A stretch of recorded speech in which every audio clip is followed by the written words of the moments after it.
All right, well, we got to talk about this StopKillingGames.com and three things that I hear nobody talking about that I think are really relevant to the conversation that could put some major roadblocks in the way of the legalistic, the legislative approach that they're taking with this. That said, I think it's still important to sign that petition. I don't think it's a waste of time because you're looking at a lot of people. I mean, at the time of this recording, it's nearly 1.5 million. It's 1.41 million people in the EU petition alone that have signed this that think that this is important enough to sign that petition. That puts people on notice. That gets attention. That makes people stand up and take notice of this initiative of saying, maybe these live service games were a mistake.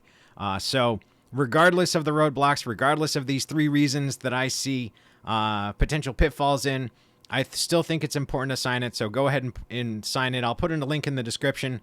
And speaking of which, gameplay today is Fumes, and I'll include a link to that in the description as well, so you guys can check that out as well. So without further ado, let's just jump in with the first problem, which is technical backlash. Now, when I say technical backlash, I mean the actual infrastructure that they've developed for years and years into this. The tooling and the engine integrations and all the libraries that they've written, because that's a big deal. I mean, that's a lot of work that they've put into this over many, many years. Because they kind of use this code across multiple games. I mean, they've been evolving this for a long time. It's not like they're rewriting it for every single game. They're reusing these libraries. They're reusing this infrastructure. So, it's something that they've built up over years. They've invested a lot of time and resources and money into it. They're not going to be willing to just shut it off and do something else because, first of all, it's a big cost sink on their books, and second of all, it's the thing that's printing money for them right now. So it's like a two-sided coin there. Not only is it making a lot of money, but it costs a lot of money to build and develop and integrate. So they're not going to be willing to just shut that right off.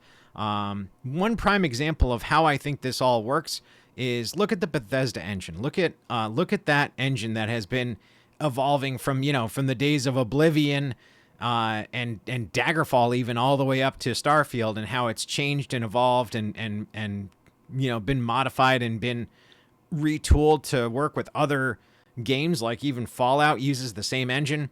And then think about Starfield specifically, because they say that that's a new engine. It's really just the new version of their engine that they've been using from the early days. But they put a lot of time and effort and resources into making that as updated and modified and usable as possible, as modern as possible. They spent a lot of money and a lot of time and a lot of resources on that. And the end result was Starfield, which was not a great end result. I mean, they had problems with that game, and they were engine-related problems with that game. There were issues with that game from the get-go, and they were all basically centered around the infrastructure that they've developed with this. Take that and then apply it to these network services, apply it to these live service games, and you can imagine like spending time and resources to modify it so that it can be supported after the servers are shut down. The kind of issues you're going to run into with that are far worse than what Starfield saw with their new engine. It's going to be a major undertaking for every live service game studio out there to go and retool their infrastructure to make this work so that, at the very minimum, somebody can run the server infrastructure as a fan, or at best, that you don't need the server infrastructure to play the game, so you don't have to be connected to the internet at all times for this to function. And, that's going to be a major undertaking. It's going to be a thing that they're going to push back on pretty hard. And, we're just going to have to see what happens there. But I think there's going to be major compromises needing to be made. And I also think that there's going to be a fair amount of crying wolf from these developers and these AAA studios and publishers, making it a lot worse than it actually is. So take it as it is, because it is something they're going to cry about, and it's probably not going to be as bad as they're making it out to be, but it is still a problem. It is still a technical challenge, and it is going to be a significant undertaking. So that's kind of the first thing. The second thing is related to that, which is kind of in the approach of relating to the first one. Well, why don't you just give that a code away instead of just changing it? Why don't you give us the code so that we can run those services as a fan-made project, as as fans of that game, we can build our own infrastructure, we can run our own services, and then we can play the game continually because we'll have our own infrastructure. They're not going to want to do that. First of all, obviously from the first one, because they're using that code over and over and over again for every game that comes out. So as soon as the first game, they shut down the servers for the first game, they're not going to want to give away the code because that code is the same as the second and the third and the fourth and the fifth game. So you can basically see how you could extrapolate those services, and you wouldn't need them after all at the end of the day to run those services and play those games without being connected to the internet, without being connected to these centralized services.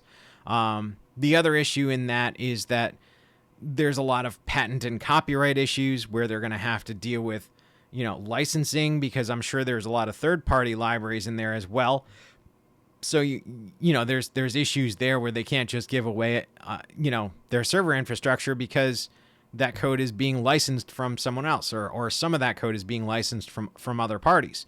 And then the last thing in that problem is that a lot of this code is trade secret. It's something they're not willing to put out into the public sphere. And that happens in any kind of software, not just games. I can't tell you the amount of NDAs I've had to sign over the years because a company is using trade secret code that I have to be accessing, that they don't want the rest of the world to know about. That it is their leg up on the industry, and that is something that, from a legal perspective, is something that we can't just force them to do, because if we can force them to give out those trade secrets because the servers get shut down, there's other avenues where we could force them to reveal trade secrets in other capacities, and all of a sudden you're losing the incentive to push the outside of that envelope, to innovate, to build those innovative new approaches, those new ideas, those new concepts, to push the trade forward, to push that envelope forward in gaming, to have new and better stuff. So we want that incentive there because, we want to incentivize people to innovate, but we don't want to incentivize them to just, build these centralized microtransaction heavy monstrosities that are just printing money because the old game dies and you have to buy the new game. I mean, that's not okay. That's not a moral or appropriate way of approaching games, in my opinion, and many others, obviously, 1.4 million at least in the European Union alone. So it's something to consider, and it is something we're going to get a lot of pushback on. You're going to see a lot of pushback on that as well. But it is an appropriate concern. It's not like I would want to give away my code either. Just handing out things that I've worked very hard on and I still use in other games. It's not something any developer is going to want to do, because you're just handing your competition all of the advantage that you have over them, and that's not something you're going to want to incentivize. You want to have people making awesome games, and then when other developers see those awesome games, they have to make their own version, and maybe they can innovate even better and they can make something better than yours. But without that incentive, you're going to lose a lot of that, and I think that that's an issue too. Now, getting into this last problem, and this is the last problem, is the biggest problem I see, and it's something nobody is talking about at all, and that is that this is going to involve more than just games. If you think back, before they called all this stuff live services, there's a term passed around called games as a service, and a lot of that referred to live streaming games, but it also involved this server infrastructure, the server connectivity, the constant phoning home and having that, client server relationship established in gaming. And because of that, I think you're going to see a link made to software as a service, because games as a service is basically the evolution of software as a service applied to gaming. And think about like Office 365, if you shut down Office 365 servers, that software isn't going to work. And so the same kind of legal approach applies to Office 365. It applies to a lot of these kind of, service-based software companies. And once you talk about that kind of stuff, that software as a service approach, now you're involving much bigger players. You're involving Amazon, Google, Apple, Microsoft, all of Microsoft, not just the games division. So instead of dealing with, Ubisoft's lobbyists, now you're dealing with Amazon's lobbyists and Google's lobbyists and Apple's lobbyists. And it's just, that's going to be a major uphill battle because they're not going to cede any ground on that whatsoever. They spent longer in software as a service models, building their tooling, building their infrastructure, building this business model out than the game, the publishers and developers have. So that's a big one too. So, these are the three things that I see as potential pitfalls. They're going to be big challenges to overcome. And it might seem like it's a pretty big hill to climb. But that said, like I said in the beginning of the video, I think it's worth signing that petition. If you live in the UK or the EU, it's something that puts people on notice. It puts the word out there that this is not an okay practice to have, that, when you buy a game, you should expect to be able to keep that game and continue playing that game. And it's something that we've had since time immemorial. I mean, you bought a cartridge, that was the cartridge. And I think that that's something we really need to get back to in gaming. I think there's been great advances with all of these storefronts and Steam and, consoles being connected to the internet and all that, but you just can't beat a cartridge for preservation. You can't beat the fact that, you put that cartridge in, that game is going to play. Obviously time ravages all kinds of electronics, whether it's a cartridge or a disc, time will get it eventually, but at least that, you don't need to have a server running in the cloud somewhere in order for that game to work. You plug it in, you turn it on, and you're good to go. As long as the hardware works, the game's going to work. And I think we need to get back to that. I think that's an important thing that we've lost to time, that we've lost to all this connectivity. And I think there's a way to do that. I think there's a way to keep all the innovations we've got, all the good of being connected to the internet without all of the bad of these companies, exploiting it for their own bottom line. And, Stop Killing Games is one of the best approaches I can see. It's something that's trying to get that done. It's trying to get things, in the best light as possible, in the best situation as possible. And they do really champion preservation. They do really champion you actually owning your games, because that's what you're supposed to do. You're supposed to own your games. And it's something worthwhile. That said, there's plenty of other things you can do to try and get the word out, to try and get this, get the world back to the way it was.